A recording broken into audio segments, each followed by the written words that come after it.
He thought he was the smartest man in the room. Preston Sterling, Chicago's real estate king, sat in that courtroom with a smirk that could cut glass. He had offered his wife, Jasper, a settlement that was basically pocket change compared to his empire. He thought she was broken. He thought she was clueless. But Preston forgot the one rule of business he used to preach: always read the fine print. When Judge Halloway asked one simple question, "Mr. Sterling, who actually signed these contracts?" the smirk didn't just fade, it vanished. And what happened next wasn't just a divorce, it was a demolition. This is the story of how a billion-dollar ego got checkmated by the person he underestimated the most. The air in the Cook County Courthouse smelled of floor wax and desperate negotiations. It was 8:55 a.m. on a Tuesday in November, and the rain was lashing against the windows of the hallway outside courtroom 402. Jasper Mercer sat on a hard wooden bench, her hands folded tightly in her lap. She was wearing a grey wool suit that was 3 years old, fraying slightly at the cuffs, a stark contrast to the bespoke Italian Navy suit worn by the man standing 10 feet away. Preston Sterling, her husband of 18 years, the father of her non-existent children, the CEO of Sterling Haven Developments. He was laughing. He was leaning against the marble wall, checking his watch, a Patek Philippe Nautilus that cost more than Jasper's first house, and joking with his lead counsel, a shark of a man named Benedict Cross. Cross was the kind of lawyer you hired when you didn't just want to win. You wanted to salt the earth so nothing would ever grow there again. "Look, Jules," Preston called out, not even bothering to lower his voice. "Benedict here says we can wrap this up by lunch if you just sign the damn paper. 2 million, the condo in Evanston, and you keep the Prius. It's generous. Honestly, it's charity." Jasper didn't look up. She stared at the scuff mark on her left heel. "My lawyer is reviewing it, Preston." "Your lawyer?" Preston scoffed, flashing that trademark smirk, the one that had graced the cover of Forbes 3 months ago under the headline, "The Midwestern Mogul." "You mean that strip mall ambulance chaser you dug up? Anton. What is it? Finch? Fish?" "Anton Finch," a gravelly voice replied. Anton Finch stepped out of the restroom, wiping his hands on a paper towel. He looked exactly as Preston described. His suit was ill-fitting, brown, and looked like he had slept in it. He was 70 years old, with nicotine-stained fingers and eyes that looked like they had seen the bottom of too many whiskey bottles. He didn't look like a threat. He looked like a mistake. Preston laughed. "Right. Finch. Look, take the 2 million. If we go into that courtroom, Judge Halloway is going to look at the prenup, look at the trust structures, and you'll walk away with nothing but legal fees. I'm doing you a favor, sweetie." Anton Finch crumpled the paper towel and tossed it into the trash can. He didn't look at Preston. He looked at Jasper. "You ready, Mrs. Sterling?" "I think so," she whispered. "Don't be stupid, Jasper," Preston hissed, his voice dropping the playful facade. He stepped closer, invading her space, smelling of expensive cologne and intimidation. "I built this empire. Me. You stayed home and painted bad watercolors. You think you deserve half? You deserve what I give you. Sign the settlement. Don't embarrass yourself." Jasper finally looked up. Her eyes, usually soft and yielding, were different today. They were flat. Cold. "No, Preston," she said, her voice shaking only slightly. "I don't want the settlement." Preston stared at her, his jaw tightening. Then he smirked again, shaking his head. "All right. Have it your way. But don't say I didn't try to save you." He turned on his heel and marched into the courtroom, Cross following close behind like a well-dressed Doberman. Anton Finch sat down next to her. He smelled of peppermint, meant to mask cigarettes. "He's confident," Anton grunted. He's always confident, Jasper said. He thinks he hid it all, Anton. He thinks I don't know about the shell companies in the Caymans. He thinks I don't know about Project Silver Lake. Anton patted his briefcase. It was old leather, cracked and worn. Let him think that. Confidence makes men sloppy, and sloppy men make mistakes. Did we get the subpoena for the bank records? Better. Anton smiled, revealing slightly yellowed teeth. We got the original incorporation documents from 2008, the ones he thinks he shredded. The bailiff opened the heavy oak doors. All rise for the Honourable Judge Margaret Halloway. Jasper stood up. Her legs felt like lead, but her heart was pounding a rhythm of war. Preston was already at the plaintiff's table, leaning back in his chair, tapping a pen on the desk. He winked at her. Enjoy it while you can, Preston, she thought, because you forgot who taught you how to file those papers in the first place. To understand why Preston Sterling was so confident, you have to understand 2004. In 2004, Preston wasn't a mogul. He was a 26-year-old hustler with a terrifying amount of debt and a charisma that could sell ice to a polar bear. Jasper was Jasper Mercer then, a paralegal at a mid-tier firm, specializing in contract law and corporate liability. They met at a coffee shop on Wacker Drive. He spilled his latte on her notes. She corrected the grammar on his business plan. It was a whirlwind. He was fire. She was water. He had the vision. She had the discipline. When they started Sterling Properties in a one-bedroom apartment, Preston was the face. He shook the hands, he pitched the investors, he wore the suits. But Jasper was the spine. She was the one who stayed up until 4 a.m. reading the zoning laws. She was the one who found the tax loopholes that saved them their first $100,000. She was the one who drafted the contracts. But somewhere along the way, around 2012, the narrative changed. Success does strange things to people like Preston. As the skyscrapers went up, his memory of Jasper's contribution went down. He started introducing her as my wife, then my better half, and finally, just a nod in her direction at Gallus while he held court with politicians and bankers. He convinced her to quit her job. I need you to manage the household, Jules. We're at a level now where appearances matter. I can't have my wife working as a paralegal. So she stopped.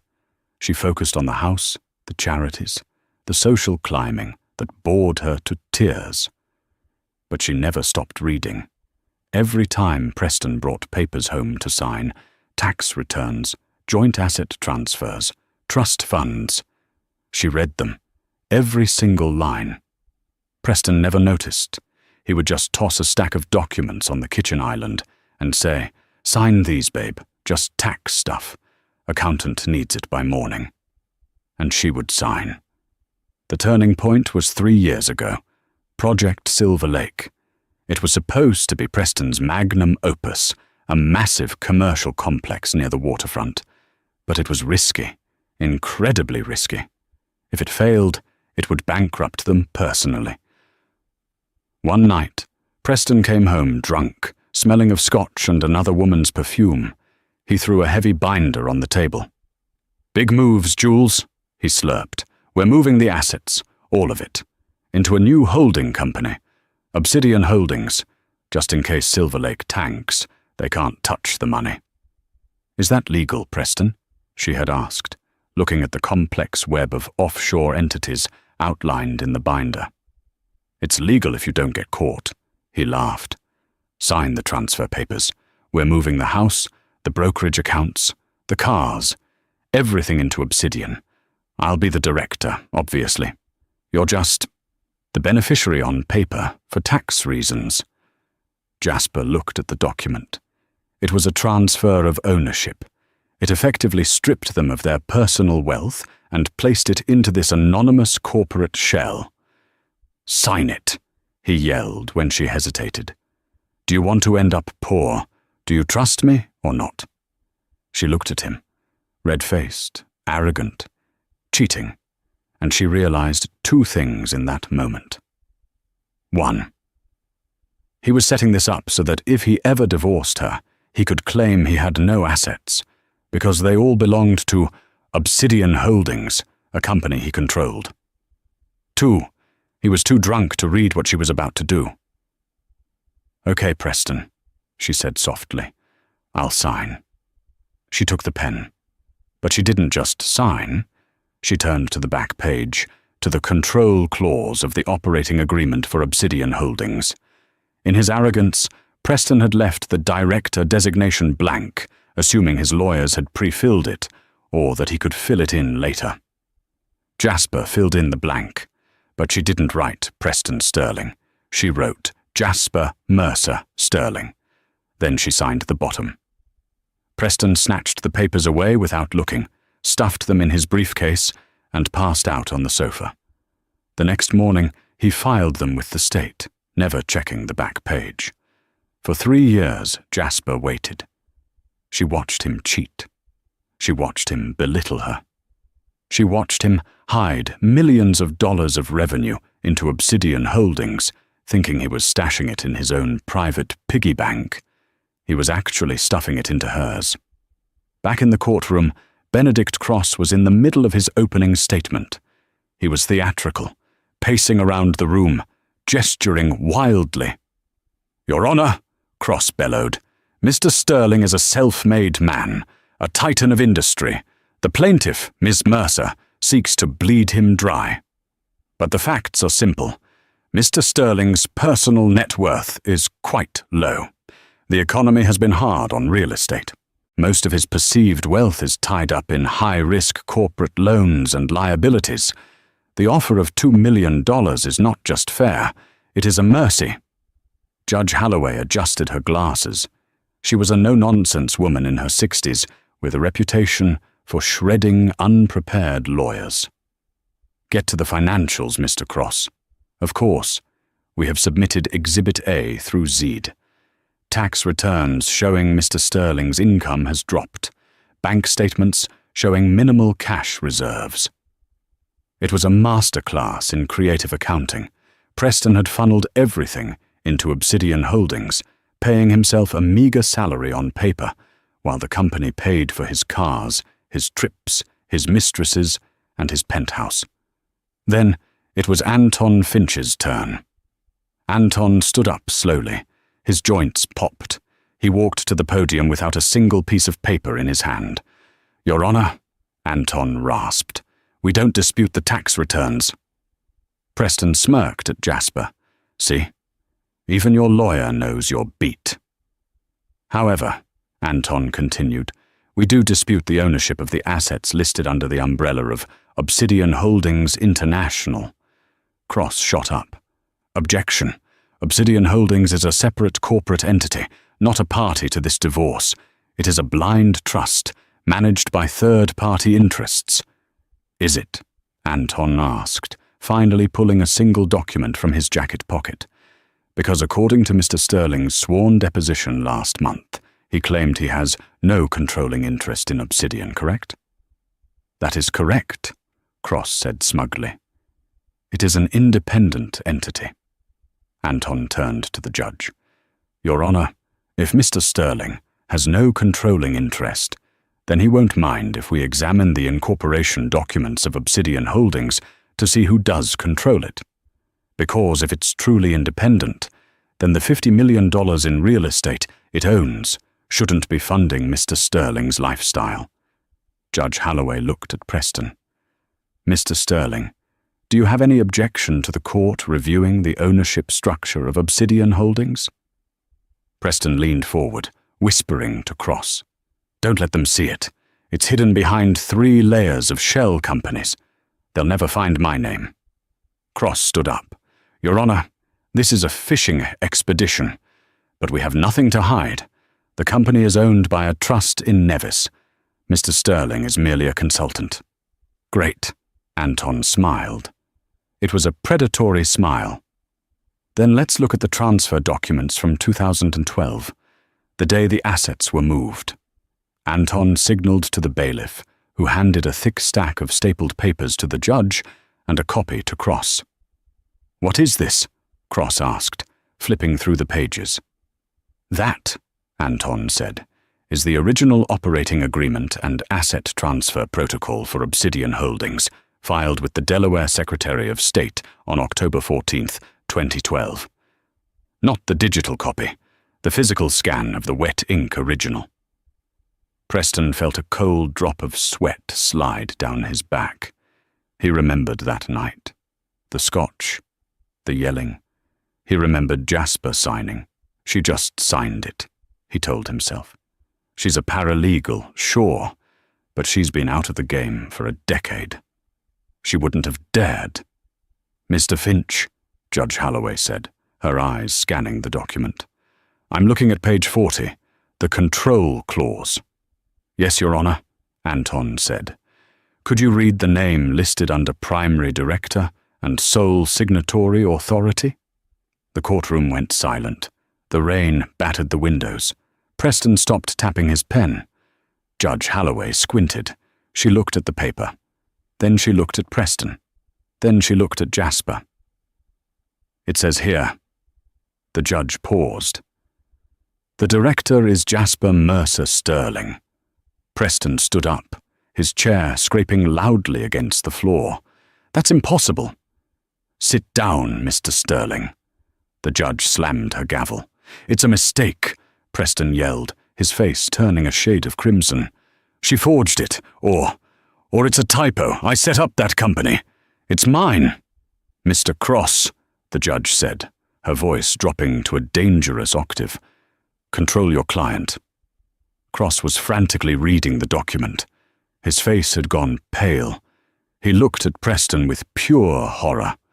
"Preston, is this your handwriting on the witness line?" Preston looked. It was. He had signed as the witness to the director's signature. He had literally signed a document, verifying that Jasper was the boss of him. I didn't read it," Preston stammered. "I was tired." Anton Finch stepped in for the kill. "So, let me get this straight. You are arguing that you didn't read the contract that moved $50 million of assets? You, the titan of industry, just signed it blindly." "I trusted her," Preston shouted, realizing too late how stupid that sounded. "You trusted her to be the director?" Anton asked. "No, I thought she was just signing as the what, Mr. Sterling?" Anton pressed. "The dummy? The scapegoat?" Preston froze. He had walked right into it. Jasper sat perfectly still. She didn't smile. She just watched him unravel. "Your Honor," Anton said, turning back to the bench. "This brings us to a very interesting point. Since 2012, Mr. Sterling has been liquidating marital assets, joint bank accounts, stock portfolios, and transferring them into Obsidian Holdings. He thought he was hiding them from his wife." Anton paused for effect. "But legally, he was just gifting them to her separate property company." The courtroom gasped. Even the court reporter looked up. Cross looked like he was about to vomit. "Your Honor, we request a recess." "Denied," Judge Holloway said, her eyes glued to the documents. "If this document is valid, Mr. Sterling has spent the last 3 years transferring his entire fortune into a company solely owned and controlled by the woman he is trying to shortchange." She looked over her glasses at Preston. "Mr. Sterling, did you or did you not sign the witness line acknowledging Jasper Mercer Sterling as the sole director?" Preston opened his mouth, but no sound came out. The smirk was gone. In its place was the terrifying realization that he had spent 3 years robbing himself. But the twists weren't over yet, because Jasper knew something else, something even Anton didn't fully grasp yet. Obsidian Holdings wasn't just a piggy bank. It was the legal owner of the land underneath Sterling Haven's new skyscraper, the one currently under construction, and Jasper had just decided to renegotiate the lease. Judge Holloway called a 45-minute recess to review the documents. She looked like a woman who needed a very strong cup of coffee and perhaps a cigarette, despite having quit 10 years ago. As soon as the heavy oak doors swung shut behind them, the hallway erupted. "You said you had this handled!" Preston screamed, his voice echoing off the marble floors. He shoved Benedict Cross in the chest. "I pay you $600 an hour to know who owns my damn companies." Cross, usually the picture of composure, slapped Preston's hand away. "Don't touch me, Preston. I can't know what you don't tell me. You told me Obsidian was a blind trust in Nevis. You didn't tell me you signed a domestic control agreement in 2012. I was drunk! It was a mistake! Fix it!" Preston was sweating profusely now. The reality was setting in. If Jasper owned Obsidian, she didn't just have the money. She had the leverage. Down the hall, Jasper stood by the water fountain. Her hands were trembling, not from fear, but from the adrenaline dump of finally pulling the trigger on a weapon she'd been holding for 3 years. Anton Finch handed her a bottle of water. "You okay, kid?" "He's going to come after me, Anton. He's not going to just roll over." "No," Anton agreed, lighting a cigarette despite the no-smoking sign, then immediately stubbing it out when a bailiff glared at him. "He's going to get nasty. He's going to claim fraud. He's going to claim you tricked him. He might even try to claim you were embezzling." "Let him," Jasper said, her voice hardening. "I have the emails." "Emails?" Anton raised a bushy eyebrow. "For 3 years, every time he wanted to move money into Obsidian, he emailed me. 'Jules, put the bonus in the account. Jules, move the dividend.' If I was embezzling, why was he asking me to do it?" Anton grinned, a crooked, shark-like expression. "You really are wasted as a housewife, Mrs. Sterling." Suddenly, Preston was there. He stormed down the hallway, ignoring Cross's pleas to stop. He marched right up to Jasper, his face inches from hers. "You think you're clever?" he hissed. "You think a piece of paper is going to stand up?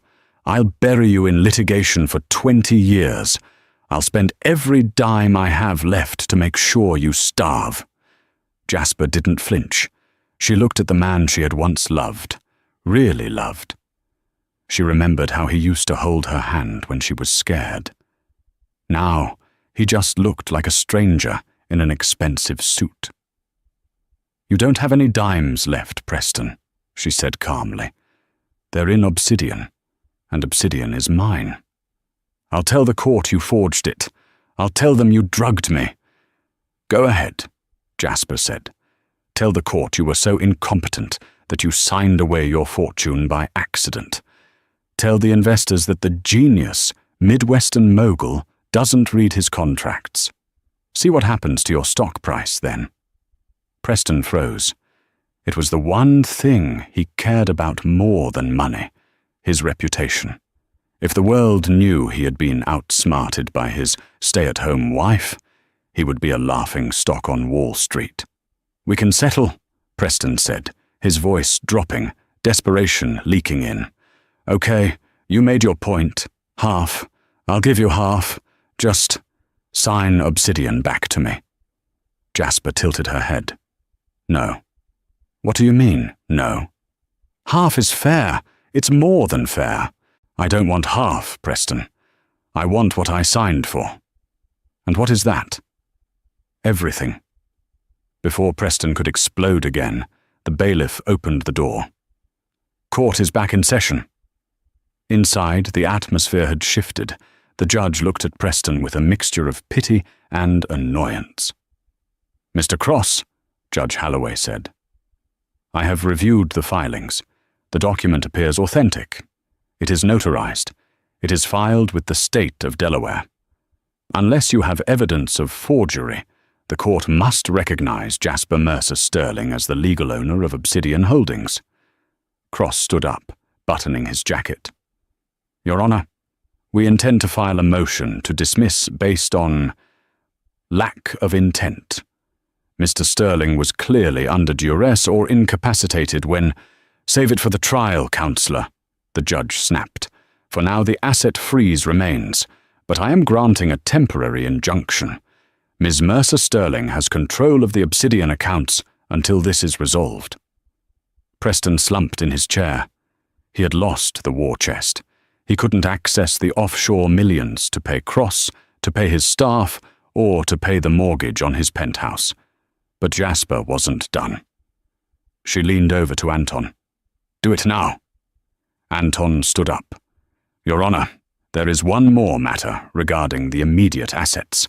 It concerns the Sterling Tower project, currently under construction on Wacker Drive." Preston's head snapped up. "What about it?" "Well," Anton drawled, pulling out a rolled-up blueprint. "It seems that while Mr. Sterling owns the building, Obsidian Holdings owns the ground. The Sterling Tower was supposed to be the jewel of the Chicago skyline, a 60-story glass needle that would house tech giants and luxury condos. It was 40% complete. The steel skeleton was already rising above the city. Preston had structured the deal using a ground lease. It was a common real estate tactic. One company owns the land, Obsidian for tax safety, and another company owns the building, Sterling Haven. The building company pays rent to the land company. Preston had done it to pay himself rent and reduce taxes. He moved money from his left pocket to his right pocket. But now Jasper was the right pocket. "Your Honor," Anton continued, "Mr. Sterling's development company, Sterling Haven, has not paid rent to the landowner, Obsidian Holdings, in 6 months." "Because I own both!" Preston shouted, standing up again. "Why would I pay myself rent?" "Legally," Judge Halloway interjected, "you are separate entities. If the lease demands rent, and you haven't paid—" "We are issuing a notice of default," Anton said, sliding a red folder across the table. "As of this morning, Obsidian Holdings is exercising its right to evict the tenant." "You can't evict a skyscraper," Cross yelled. "The concrete is poured, the steel is up." "We aren't evicting the building," Anton corrected him. "We are reclaiming the land. Under the terms of the lease, which Mr. Sterling drafted, by the way, if the tenant defaults, the land and all improvements thereon revert to the landowner." The silence in the courtroom was deafening. Jasper watched the color drain from Preston's face. He knew the clause. He had written it to protect himself from banks. He made it draconian, so that if a bank ever tried to seize the building, his land company could snatch it back first. He had built a trap for his enemies, and he was currently standing directly on the trigger. "You're stopping construction?" Preston whispered. "The work stop order went out at 9 a.m., Jasper said quietly. Preston scrambled for his phone, ignoring court rules. He had 5 missed calls from his foreman. "Boss, the gates are locked. Security guards are here. They say they work for Obsidian. They're turning the cranes off." Preston looked at Jasper with pure hatred. "You're destroying the company. You're destroying my legacy." "It's not your legacy, Preston," she said. "It's our marital asset, and I'm just managing it better than you were."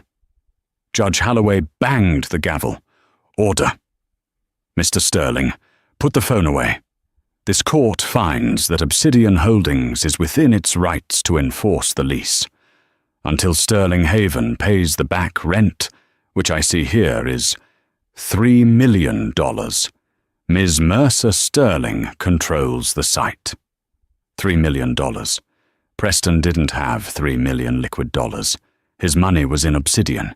He needed Jasper's permission to access the money to pay Jasper the rent to save his building. It was a perfect circle of misery. "I need a loan," Preston muttered to Cross. "Get the bank on the phone." Cross looked grim.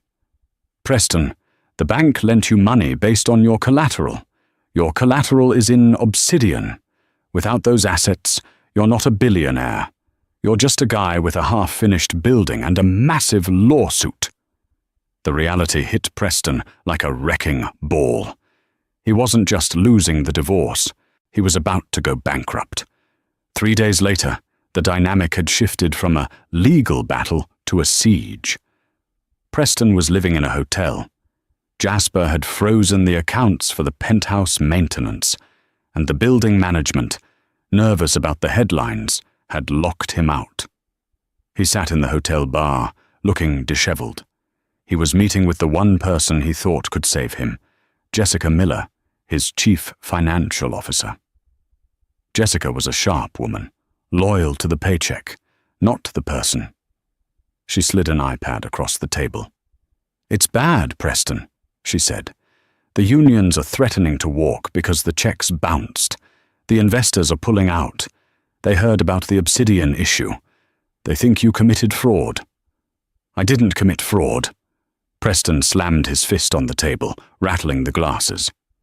"I was just creative." "Creativity looks a lot like theft to the SEC," Jessica said dryly. "But there's something else." "What?"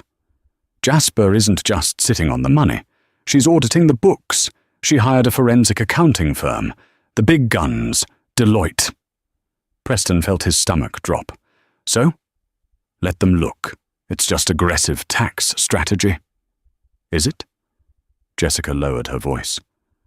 "Preston, what about the bribes? The zoning permits for the North Side project in 2019? The payments to Alderman Higgins?" Preston went white. "Those payments came out of the Obsidian accounts," Jessica whispered. "Marked as consulting fees. If Jasper hands those ledgers to the district attorney—" "She wouldn't," Preston gasped. "She'd implicate herself. She's the owner, right?" "She's the owner now," Jessica corrected. "But the payments were authorized by you, via email, while you were acting as the manager. She can claim she was a silent partner who just discovered the corruption. She turns state's witness, she walks. You go to federal prison." Preston stared into his whiskey. He had built a labyrinth to hide his secrets, but he had forgotten that minotaurs die in labyrinths too. He realized he had only one card left to play. The emotional one. He stood up, swaying slightly. "I have to talk to her." "She won't see you, Preston. She has a restraining order." "I don't care," he muttered. "She loved me once. I can fix this. I can charm her. I always charm her." He left the bar, hailed a cab, and gave the address of the house in Evanston, the one he had mockingly offered her in the settlement. It was where she was staying. It was raining again. It seemed to rain a lot in Preston's life lately. He banged on the door. "Jules! Jules, open up!" The door didn't open. Instead, a window on the second floor slid up. Jasper looked down. She looked tired, but strong. She was wearing a sweater he had bought her 10 years ago, back when they were happy. "Go away, Preston," she called down. "The police are on their way." "Jules, please. You're going to send me to jail. They're looking at the Higgins payments. You can't let them see those." Jasper leaned out further. The streetlights caught the rain in her hair. "The Higgins payments? You mean the bribes you paid to get the zoning changed so you could bulldoze that community center?" "I did it for us," he shouted, soaked to the bone.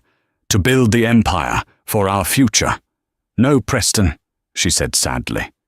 "You did it for your ego. I begged you not to take that project. I told you it was wrong. You told me I didn't have the stomach for business. I'm sorry, okay? I'm sorry. I was arrogant. I was an idiot. Just sign the waiver. Stop the audit. I'll give you everything. I'll leave the country. Just don't let them put me in a cage." For a second, Preston thought he saw her waver. He saw the soft-hearted woman he had married, the one who rescued stray cats and cried at movies. "I can't stop the audit, Preston," she said softly. "Why not? You own the company." "Because," she said, delivering the final blow, I already sent the files to the FBI this morning. They're coming for you, Preston. Not for the money, for the racketeering. Preston stepped back, stumbling off the curb into a puddle. You ratted me out? I cleared my name, she said. I signed an immunity deal an hour ago. I gave them everything. The shell companies, the bribes, the tax evasion. It's over. Sirens wailed in the distance. Blue and red lights reflected off the wet pavement at the end of the street. Preston Sterling, the king of Chicago real estate, looked at his wife one last time. Why? He croaked. Why go this far? Jasper closed the window, but he heard her voice through the glass, muffled but clear. Because you didn't just break my heart, Preston. You underestimated my brain. The arrest of Preston Sterling was not the dignified surrender of a white-collar titan. It was a chaotic, visceral collapse. The flashing lights of 3 FBI cruisers cut through the Chicago rain, painting the suburban street of Evanston in strokes of frantic blue and red. Neighbors who had once been ignored or sneered at by Preston, people he considered background noise in his symphony of success, now stood on their porches, smartphones raised like digital torches, recording his downfall. Jasper watched from the upstairs window. She didn't feel the surge of joy she had expected. Instead, she felt a profound, heavy stillness. The silence in the house was no longer the silence of a woman being ignored. It was the silence of a battlefield after the smoke had cleared. As the federal agents led Preston away, his bespoke wool coat was ruined by the downpour, clinging to his shoulders like a shroud. He stumbled on the curb, his polished Oxfords slipping on the wet asphalt. For the first time in 18 years, Preston Sterling looked like a man who didn't know what was going to happen next. He looked up at the window, searching for her, but Jasper stepped back into the shadows. She had seen enough. In the weeks following the arrest, the city of Chicago watched in fascination as the Sterling empire was dismantled piece by piece. It wasn't just a divorce anymore. It was a forensic autopsy. Jasper moved back into her own office, a small, sun-drenched space in a historic building in the Loop. She wasn't there to hide. She was there to work. Because she held the keys to Obsidian Holdings, she was the only person who could help the authorities untangle the web Preston had woven. Every morning, she met with Anton Finch and a team of forensic accountants from the FBI's Financial Crimes Division. They sat in a room filled with whiteboards and stacks of bankers' boxes. He was smarter than we thought, Special Agent Miller said, tapping a diagram of offshore accounts. But he was also lazier. He used the same encryption key for 3 different shell companies, Jules Wasson 4, your wedding year. Jasper looked at the screen. A sad, ironic smile touched her lips. He always said he had a sentimental side. I just didn't realize he used it for money laundering. The audit revealed the true depth of Preston's betrayal. It wasn't just the $2 million he had tried to offer her in the settlement. Over the last 5 years, he had funneled nearly $65 million into Obsidian, thinking he was building a fortress she could never enter. He had purchased a vineyard in Mendoza, a fleet of vintage Ferraris stored in a private hangar in Geneva, and an interest in a luxury hotel chain in Dubai. But the most damning evidence wasn't the money. It was the black ledger. While Jasper had been the director of Obsidian on paper, Preston had kept a secondary digital ledger of consulting fees. As she sat with Agent Miller, the truth about Project Silver Lake and the Sterling Tower finally emerged. He didn't just buy the land, Miller explained. He bought the people who zoned the land. These payments here, disguised as environmental impact studies, were actually direct transfers to the campaign funds of 3 different city council members. Jasper felt a chill. He told me he was doing it for our future. He said the community center we bulldozed was obsolete. He lied, Jasper, Anton Finch said, leaning back in his chair and lighting a cigarette, which he quickly extinguished at the agent's glare. He didn't bulldoze it because it was obsolete. He bulldozed it because he didn't want to pay the $4 million mitigation fee. He paid a $50,000 bribe instead. He saved money, but he lost his soul. Without Preston at the helm, and with the Obsidian accounts frozen by the court, Sterling Haven Developments began to cannibalize itself.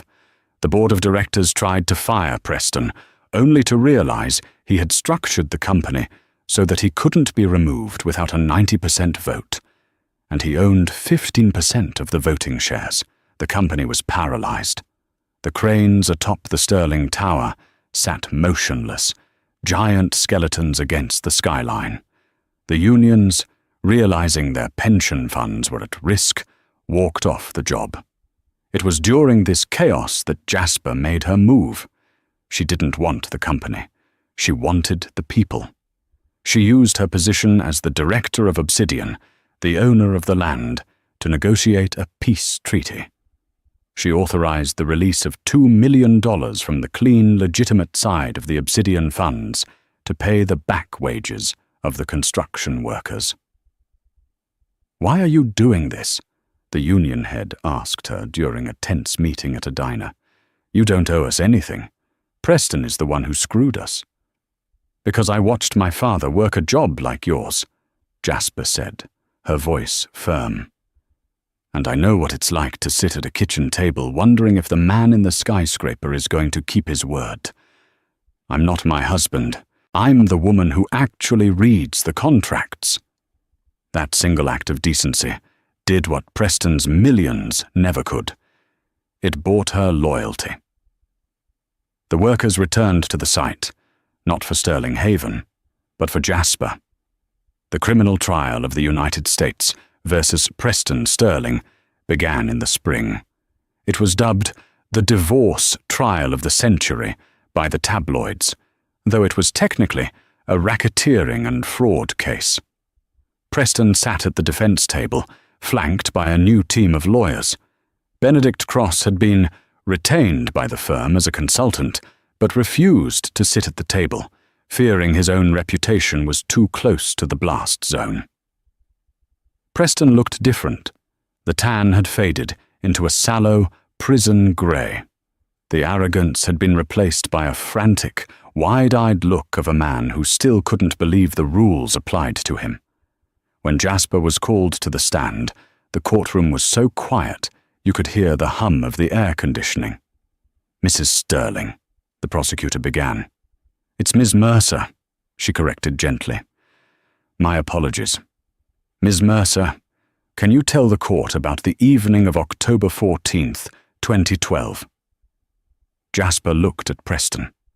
For a moment, she saw the man she had met in the coffee shop, the one who had spilled his latte and apologized with a smile that felt like sunshine. That man was gone. In his place was a stranger who had tried to leave her with nothing. It was the night Preston decided to move our world into the shadows, Jasper said. She described the evening in detail, the scotch, the arrogance, the way he had tossed the Obsidian documents at her like they were trash. "And did you sign them?" "I did," she said. "But first, I made sure the document reflected the reality of our partnership. Preston always told me I was his equal partner in his speeches. I decided to make it legal." The defense tried to tear her down. They called her a scorned wife, a manipulative paralegal, and a thief who took advantage of her husband's trust. "Isn't it true, Miss Mercer," the defense attorney shouted, "that you intentionally hid the change to the director clause from your husband because you knew he was under the influence of alcohol?" Jasper didn't blink. "I didn't hide it. It was on page 40. Preston always said that if you don't read the contract, you deserve the consequences. I simply held him to his own standard." The jury reached a verdict in less than 4 hours, guilty on all counts. Sentencing day was cold and clear. Judge Margaret Halloway sat on the bench, her expression unreadable as she looked down at Preston. "Mr. Sterling," the judge said, "I have seen many cases of corporate greed, but yours is unique. Most men hide their assets from the government. You chose to hide yours from the person who helped you build them. You treated your marriage like a hostile takeover. And in doing so, you created the very person who would eventually bring you to justice." She sentenced him to 15 years in a federal penitentiary. She also ordered the total forfeiture of all assets within Obsidian Holdings that were tied to illegal activity, which was nearly 80% of the fund. Preston broke. As the bailiffs moved to take him away, he began to scream. "It's my money! I built it! You didn't do anything, Jasper. You were just a housewife. You were nothing." Jasper stood up and walked toward the exit. She didn't look back. The words didn't hurt anymore because they weren't true. She wasn't nothing. She was the director. 6 months after the sentencing, the Sterling Tower was sold to a New York firm. Jasper kept the house in Evanston, but she sold almost everything inside it. The bad watercolors Preston had mocked were donated to a community center. The expensive furniture was auctioned off. She kept only one thing from her old life, the fountain pen she had used to sign the Obsidian documents. She opened a new office in a small suite on Michigan Avenue. The sign on the door read, "Mercer Forensic Consulting." She didn't advertise. She didn't need to. Her first client was the wife of a hedge fund manager who had lost $30 million in a bad crypto investment.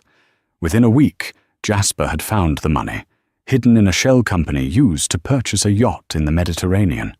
Her second client was a woman whose husband, a prominent surgeon, claimed he was broke despite his $1 million salary.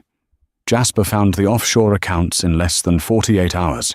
She became a ghost story for the wealthy men of Chicago. They whispered her name in locker rooms and private clubs. Don't get on Jasper Mercer's radar. She'll find the signature you forgot you made. A year into his sentence, Jasper received a letter from Preston. It was written on prison stationery, the handwriting shaky and cramped. He wanted to see her. He said he had new information about the accounts. Against Anton Finch's advice, she went. The Federal Correctional Institution in Oxford, Wisconsin, was a bleak place. The air smelled of industrial cleaner and despair. Jasper sat in the visiting room, her back straight, her hands folded on the table. When Preston was led in, she almost didn't recognize him. The Midwestern mogul was gone. He was just an old man in an orange jumpsuit. "Jules," he said, picking up the phone. "You came." "I did," she said. "What's the information, Preston?" "Anton says there's nothing left to find." Preston looked around nervously, then leaned toward the glass. "I have a backup, Jules. In the Cayman accounts, there's a subfolder, code name Project Gold. It's 12 million in untraceable bonds. It's not in the ledger you gave the FBI. Jasper stared at him. "Why are you telling me this?" "Because I can't access it from here," he hissed. "But you can. You still have the director's credentials. Get the money. Use it to hire a better legal team for my appeal. We can get me out of here, Jules. We can start over. We can go to Argentina. I've still got the charm. You've still got the brains. Just like 2004. He looked at her with a desperate, pathetic hope. He thought she was still the woman who would sacrifice herself for his vision. He thought she was still the water to his fire. Jasper felt a wave of pity, but it was quickly replaced by a cold, sharp clarity. "I found Project Gold 6 months ago, Preston," she said. The color drained from his face. "What?" "I found it during my own audit. I didn't give it to the FBI." Preston's eyes lit up. "You kept it? Oh, thank God. You kept it for us?" "No, Preston," Jasper said. "I didn't keep it for us. I gave it to the victims, The families whose homes you destroyed when you bribed the city council for the North Side project. I set up a trust for the community center you bulldozed. It's being rebuilt right now. They're calling it the Mercer Center." Preston slammed his hand against the glass. "That was my money. That was our ticket out." "It was never yours, Preston," she said, standing up. "It was stolen. I just returned it to the rightful owners." "You're a traitor," he screamed, the guards moving in to restrain him. "I made you. You'd be nothing without me." Jasper looked at him, really looked at him. One last time. "Actually, Preston," she said, "I made you. I was the one who read the laws you broke. I was the one who drafted the contracts you signed.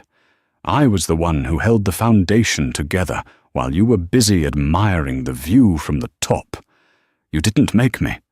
You just rented me for 18 years, and your lease is up."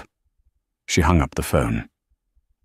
As Jasper walked out of the prison gates, the sun was setting over the Wisconsin fields, casting long, golden shadows across the grass. The air was cool and smelled of pine and fresh earth.